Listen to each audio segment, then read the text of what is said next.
Welcome to Study Leads. আজিৰ এই ভিডিঅ'ত মই আলোচনা কৰিবলৈ গৈ আছোঁ HS সেকেন্ড ইয়াৰৰ ইংৰাজীৰ এটা চেপ্টাৰ যিটো হৈছে the last lesson. The last লেসনৰ ইম্পৰ্টেণ্ট কুৱেশ্যন আৰু আনচাৰৰ বিষয়ে বহুতো ছাত্ৰ ছাত্ৰী আমাক কমেণ্ট কৰি সুধিছে যে এই কুৱেশ্যনটো এই চেপ্টাৰটো আনচাৰ দিয়াৰ কাৰণে। সেইকাৰণে আজিৰ ভিডিঅ'ত মই আলোচনা কৰিম দ্য লাষ্ট লেসনৰ 1 মাৰ্কছ 2 মাৰ্কছ আৰু 5 মাৰ্কছৰ ইম্পৰ্টেণ্ট কুৱেশ্যনবোৰৰ আনচাৰৰ বিষয়ে। মই আশা কৰোঁ এই ভিডিঅ'টো ছাত্ৰ ছাত্ৰীসকলৰ কাৰণে এটা হেল্পফুল ভিডিঅ' হ'ব। সেইকাৰণে মই ছাত্ৰ ছাত্ৰীসকলক অনুৰোধ কৰিছোঁ যে তোমালোকে ভিডিঅ'টো অন্তিম সময়লৈকে চাই মই যিখিনি কুৱেশ্যন আনচাৰৰ বিষয়ে ডিছকাছ কৰিম তোমালোকৰ নোটবুকত ধুনীয়াকৈ লিখি মুখস্থ কৰি ল'বা। আৰু যদি কিবা কনফিউজন হয় তোমালোকে কমেণ্ট কৰি কমেণ্ট বক্সত জনাবা। ধন্যবাদ। আহক আমি ভিডিঅ'টো আৰম্ভ কৰোঁ। তেনেহ'লে আহক আমি চেপ্টাৰটোৰ কুৱেশ্যন আনচাৰবোৰ আলোচনা কৰোঁ। চেপ্টাৰটোৰ নাম হৈছে the last lesson. So important questions and answers. প্ৰথমতে আমি আলোচনা কৰিম 1 মাৰ্কছৰ ইম্পৰ্টেণ্ট কুৱেশ্যন আৰু আনচাৰ্ছ। ইয়াৰ পিছত আমি আলোচনা কৰিম চাওক মই ইয়াত লিখিছোঁ 2 মাৰ্কছৰ ইম্পৰ্টেণ্ট কুৱেশ্যন আৰু আনচাৰ। আৰু শেষত আমি আলোচনা কৰিম 5 মাৰ্কছৰ ইম্পৰ্টেণ্ট কুৱেশ্যন আৰু আনচাৰ।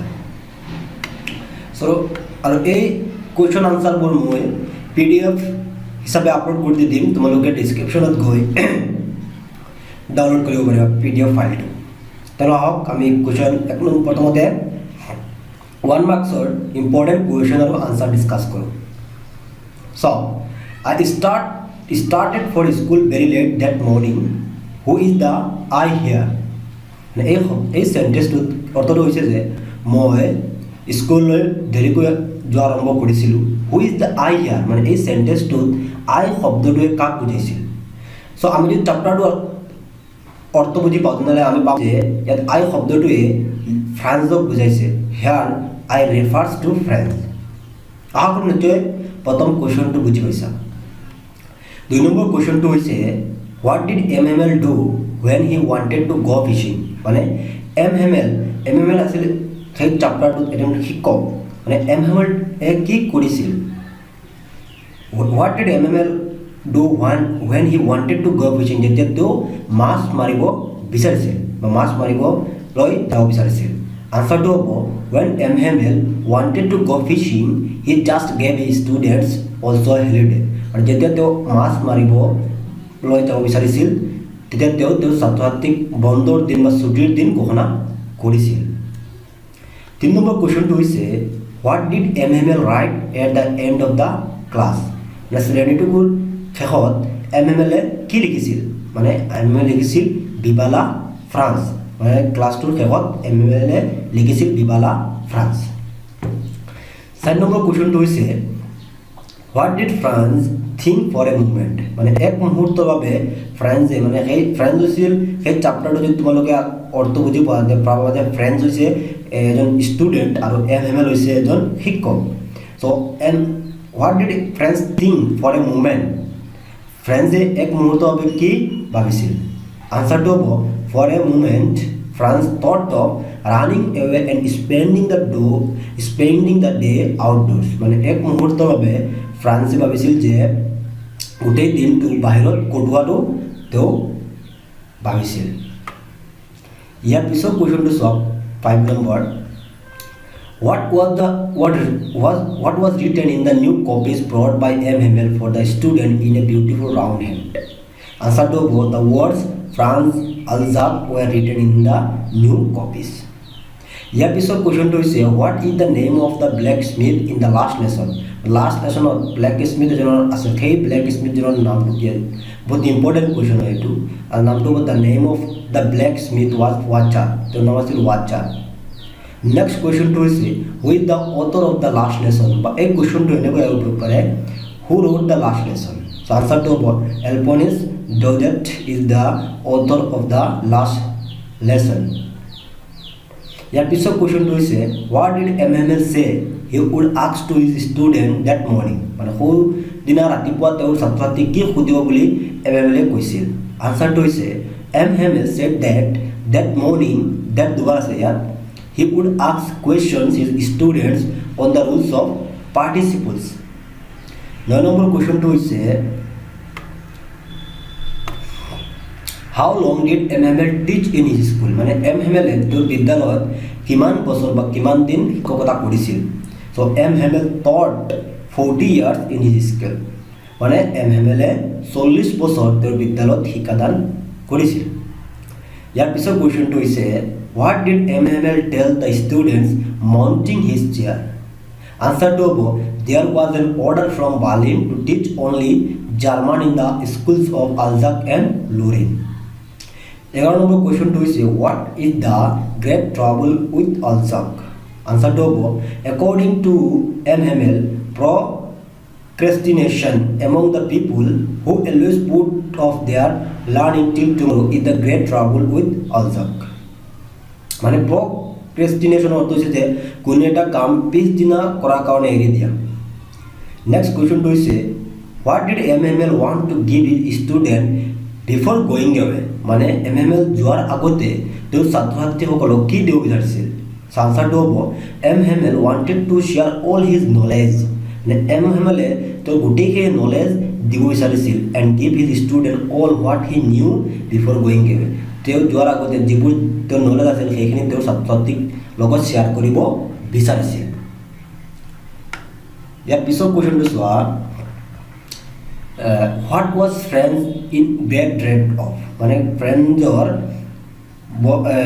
কিয় ভয় খাইছিল বা আনসাৰটো হৈছে friends was in great dread of scolding from his teacher Hamel তেওঁ মানে বলৱা কাৰণটো হৈছিল যে তেওঁৰ শিক্ষক Hamelৰ পৰা গালি খাব বা Hamel গালি পাৰিব সেইটো তেওঁৰ ভয় আছিল নেক্সট কোৱেশ্চনটো হৈছে 1 নম্বৰৰ শেষৰ কোৱেশ্চনটো you can imagine how I blushed and how I frightened I was why did little Franz blush answerটো হ'ব little Franz blushed because he was late to school blushed অৰ্থ হৈছে লাজ অনুভৱ কৰা মানে তেওঁ কৈছিল কিয় লাজ অনুভৱ কৰিছিল মানে তেওঁ লাজ কৰিব বিচাৰিছিল কাৰণ তেওঁ যে স্কুললৈ লেট কৰি বা পলমকৈ গৈছিল আশা কৰোঁ যে তোমালোকে 1 নম্বৰৰ কোৱেশ্চনবোৰ বুজি পাইছা তোমালোকে নোটবুকত ধুনীয়াকৈ লিখি ল'বা এইখিনি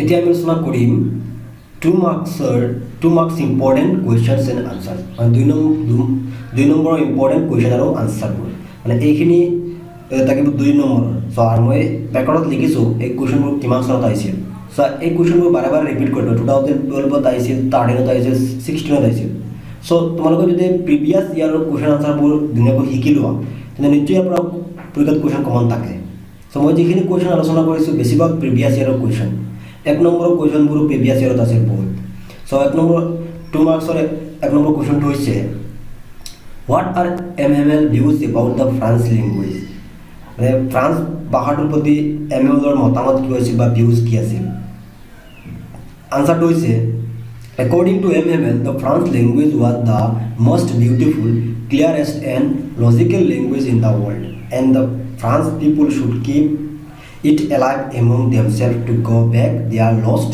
freedom next question to say what did little Franz want to spend why did little Franz want to spend his day out of doors when little Franz মানে এই ছাত্ৰজনে little Franz কিয় দিনটো বাহিৰত কটোৱা বিচাৰিছিল এই কোৱেশ্চনটো 12 16 আৰু 17 ত আহিছিল সো আনসাৰটো হৈছে Hamel announced that he would question his students on participles মানে Hamel ঘোষণা কৰিছিল যে তেওঁৰ ছাত্ৰ-ছাত্ৰীক কোৱেশ্চন সুধিব পাৰ্টিচিপলছৰ ওপৰত Franz was in a great dread of being scolded by Mr. Hamel because he didn't read even the first word about participles Franz যে ভয় খাইছিল যে তেওঁ কাৰণ পাৰ্টিচিপলৰ এটা ৱৰ্ডো শিকা নাছিল so he wanted to spend the day out of doors that day to scot free of the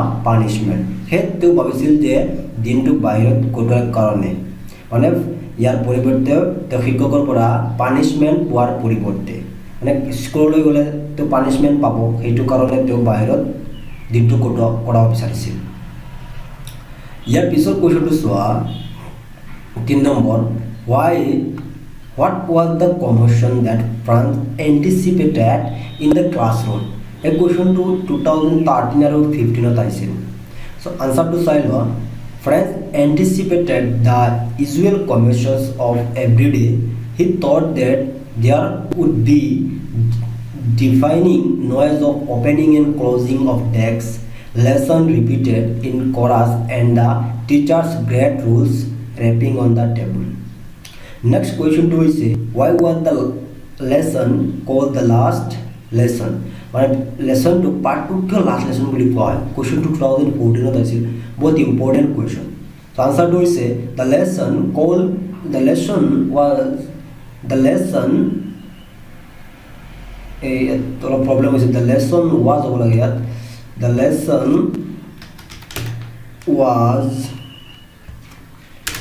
lesson was cold, এইখিনি কাটিব লাগিব, টাইপিঙত অলপ প্ৰব্লেম মিষ্টেক হৈছে, এইখিনি হ'ব। The lesson was called the last lesson, মানে পাৰ্টটোক লাষ্ট লেসন বুলি কোৱা হৈছিল। কাৰণটো হৈছে because a new order came from Berlin to teach only the German language in the schools of Alsace and Lorraine instead of French the language. Accordingly, the new teacher would join the post the next day and French language would be stopped in the schools forever. সেইকাৰণে লেসনটো the last lesson বুলি কোৱা হৈছিল। 5 number কুৱেশ্যনটো হৈছে what had been put in the bulletin board. মানে bulletin board মানে যিটো বোৰ্ডত নিউজবোৰ হেং কৰা হয়, সেই বোৰ্ডত কি লিখা আছিল? Usually the bed news like the lost battle, the draft, the order of the commanding officer, etc. had been put up on the bulletin board. But on the day of the last lesson, another bad news came from Berlin to teach only the German language in the schools of Alsace and Lorraine had been put on the bulletin board. মানে কি হয়, usually the bed news মানে সচৰাচৰ কি হয়, যিবোৰ বেয়া বাতৰি সেইবোৰ সেই বুলেটিন বোৰ্ডত হেৰি তাকে হেং কৰা থাকে, কিন্তু সেই লাষ্ট লেসনৰ দিনাখন এটা নিউজ হেং কৰা আছিল। সেইটো নিউজটো হৈছে another bed news chemo from Berlin, এটা বেয়া খবৰ বাৰ্লিনৰ পৰা আহিছিল, টু টিচ অনলি জাৰ্মান, মাত্ৰ জাৰ্মান শিকোৱা হ'ব in the school of Alsace and Lorraine. Alsace আৰু লৰেনৰ স্কুলবোৰত শিকোৱা হ'ব, জাৰ্মান ভাষা শিকোৱা হ'ব, সেইটো হেং কৰা হৈছিল বুলেটিন বোৰ্ডত। নেক্সট কুৱেশ্যনটো হৈছে what was France expected to be prepared with for school that day? মানে ফ্ৰেন্সে সেইদিনাখন স্কুলত কি শিকি যাব লগীয়া হৈছিল? এই কুৱেশ্যনটো 2015 আহিছিল।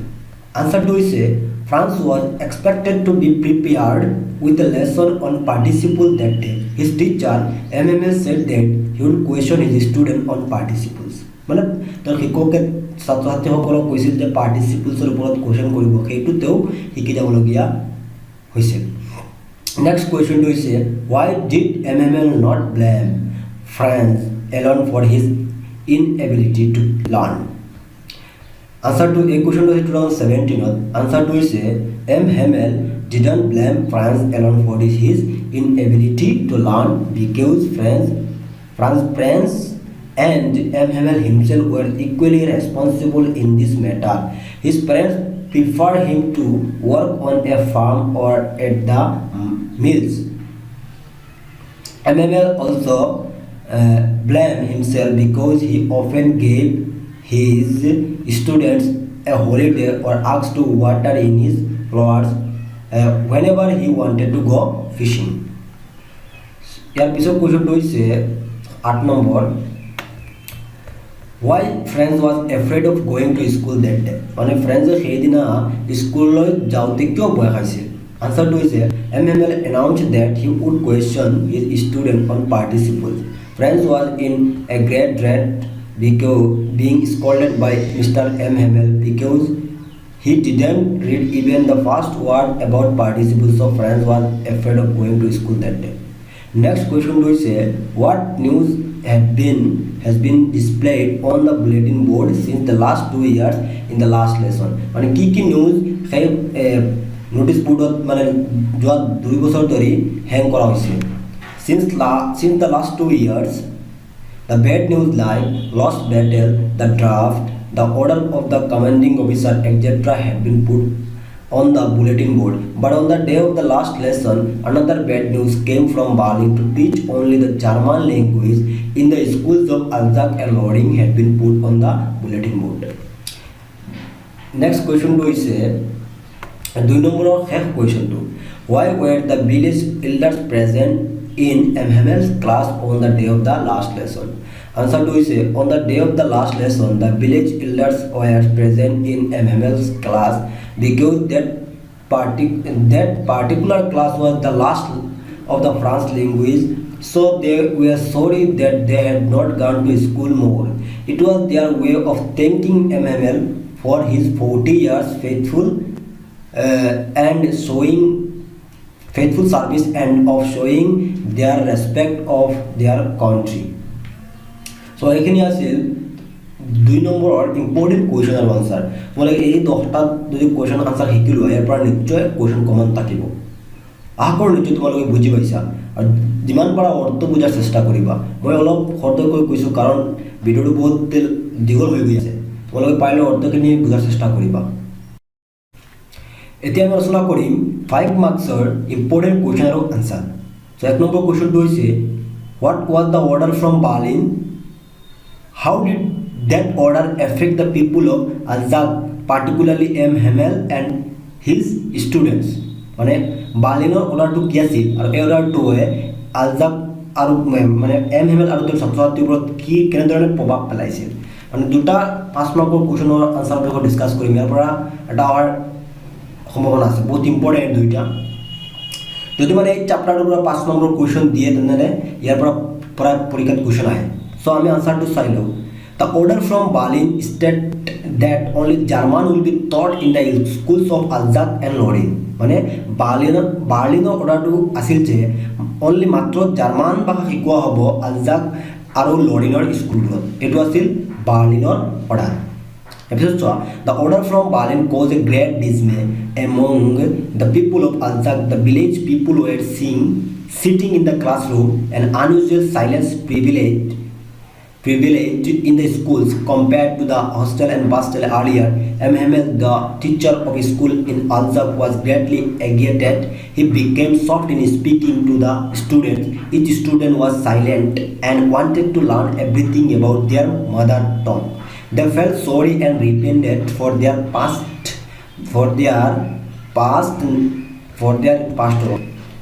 past negligence. মানে অৰ্ডাৰটোৱে কি কৰিছিল যে এই Ahsec আৰু লৰেইনৰ মানুহৰ মাজত এটা দুখৰ বাৰ্তা কঢ়িয়াই আনিছিল এণ্ড আনইউজুৱেল চাইলেণ্ট সকলোৰে এটা চাইলেণ্ট নীৰৱ হৈ পৰিছিল পৰিস্থিতিটো তোমালোকে এইখিনি অলপ অৰ্থ বুজাৰ চেষ্টা কৰিবা ইয়াৰ পিছত ছেকেণ্ড পেৰাগ্ৰাফটো the villagers attended the school to show' their respect to Hamel and pay their homage to the language which will be no more মানে গাঁৱৰ বৃদ্ধ মানুহবোৰ শ্ৰেণীকোঠা সেই লাষ্ট যে ক্লাছটোত উপস্থিত হৈছিল Hamelক সন্মান দিয়াৰ কাৰণে the teacher Hamel call upon them to guard their language at the language all the only key to their unity and liberation মানে Hamel কৈছিল যে সেই তেওঁলোকৰ ফ্ৰান্স ভাষাটো গাৰ্ড দিয়াৰ কাৰণে কাৰণ সেইটো হৈছে তেওঁলোকৰ লিবাৰেশ্যনৰ একমাত্ৰ চাবিকাঠি ইয়াৰ পিছত চোৱা He then taught various subjects with the great attempt. France found every lesson was very easy. Hamel became emotional and gazing at one thing to another. মানে সেইদিনাখন French found every lesson very easy. ফ্ৰেন্সে মানে প্ৰতিটো lesson পাঠ সহজ পাইছিল Hamel became emotional হৈ পৰিছিল In this way, the order from Berlin had affected the people of Ahsec, particularly Hamel and his students. ইয়াৰ পিছত 5 নম্বৰ কুৱেশ্যনটো হৈছে এইটো মোষ্ট ইম্পৰ্টেণ্ট কুৱেশ্যন এইটো বহুতবাৰ পৰীক্ষাত আহিছিল describe the unusual thing noticed by Franz on the day of the last lesson মানে শেষৰ দিনা ক্লাছত ফ্ৰান্সে কি আনইউজুৱেল থিং দেখা পাইছিল or give a detail account of the scene in the classroom on the day of the last lesson এই কুৱেশ্যনটো আনচাৰ এনেকৈ আহিব পাৰে বা অৰ দিয়া আছে এইটো এই ধৰণে আহিব পাৰে give a detail account of the scene in the classroom দুইটা কুৱেশ্যন আনচাৰ এটাই হ'ব আনচাৰটো চাই লওঁ little Franz a young school boy is the narrator of the story the last lesson চেপ্টাৰটোৰ নেৰেটৰ বৰ্ণনা কৰি হৈছে the little Franz he notice a host of unusual thing on the day of the last lesson তেওঁ মানে কিছুমান unusual thing দেখিছিল বস্তু দেখিছিল সেইদিনা ক্লাছটোত Second paragraph to say, when he reached the school garden, he saw that his classmates were already sitting quietly at their places. The entire atmosphere of the school was grave and solemn. There were not the usual commotion of opening and closing of the desk, lesson repeated in chorus, etc. in the school. মানে সেই last day ক্লাছটো তেওঁ আগতকৈ অলপ পৃথক বেলেগ পাইছিল ক্লাছটো না আগৰ নিচিনা সেই ডেস্ক বা বেঞ্চৰ শব্দ শুনা নাছিল নেক্সট পেৰাগ্ৰাফটো হৈছে চ' মই ইয়াত পইণ্ট ৱাইজ লিখিছোঁ 5টা পইণ্ট 5 নম্বৰত থাকিব সেইকাৰণে এনেকৈ মুখস্থ কৰোঁতে সহজ হয় Another unusual thing was that Hamel was wearing his beautiful Sunday dress which he wore only on the inspection and prize distribution days. He didn't rebuke friends for being late to school. Moreover, he appeared to be very kind and polite. 2 নম্বৰত যেটো unusual thing আছিল সেইটো আছিল যে Hamel তেওঁ নতুন পোছাকটো পিন্ধি আহিছিল যেটো তেওঁ prize distribution বা ব্লেক দিনত পিন্ধিছিল. He did not rebuke friends. তেওঁ ফ্ৰেণ্ডক গালি পৰা নাছিল দেৰিকৈ অহাৰ কাৰণে it was a second unusual thing next hoise the most unusual things was that some elderly village people like old Hauser the former mayor etc were sitting on the back bench of the classroom মানে কিছুমান গাঁৱলীয়া মানুহ back benchত বহি আছিল এটা unusual thing again on that day everybody set to work very attentively and they looked very sad and a new love for their country as well as for their language rose in them though these were the unusual things that friends noticed on the day of the last lesson এখিনি আছিল unusual things so মই পইণ্টত লিখিছোঁ 5টা পইণ্টত লিখিছোঁ তোমালোকে ধুনীয়াকৈ মুখস্থ কৰিবা ধন্যবাদ ভিডিওটো চোৱাৰ কাৰণে মই আশা কৰোঁ নিশ্চয় তোমালোকে এইখিনি লিখি শিকি ল'বা আৰু ইয়াৰ পৰা নিশ্চয় পৰীক্ষাত কুৱেশ্যন আনসাৰ কমন থাকিবই প্ৰায় এই কুৱেশ্যনবোৰৰ পৰা পৰীক্ষাত কুৱেশ্যন অহা দেখা যায় আৰু এটা কথা যদি এইখিনি আনসাৰ তোমালোকে PDF হিচাপে ডাউনলোড কৰিব বিচৰা তেনেহ'লে এইটো ভিডিঅ'ৰ ডেছক্ৰিপশ্যনত মই এটা লিংক দি দিম PDFৰ সেই PDFটো তোমালোকে ডাউনলোড কৰিও শিকিব পাৰিবা আৰু যদি তোমালোকৰ কিবা কুৱেশ্যন থাকে তোমালোকে কমেণ্ট কৰি জনাব পাৰা ইয়াৰ বিষয়ে ভিডিঅ' আপলোড কৰি দিম আৰু ইতিমধ্যে আমি আৰু কেইটামান ভিডিঅ' আপলোড কৰিছোঁ এইটো ভিডিঅ'ৰ ডেছক্ৰিপশ্যনত লিংক দিয়া আছে তোমালোকৰ সিলেবাছত যিবোৰ পয়েম আছে বা বেলেগ চেপ্টাৰ আছে সেইবোৰ আৰু ইংলিছ গ্ৰামাৰৰ কিছুমান ভিডিঅ' আপলোড কৰিছোঁ এইটো ভিডিঅ'ৰ ডেছক্ৰিপশ্যনত দিয়া চাব পাৰা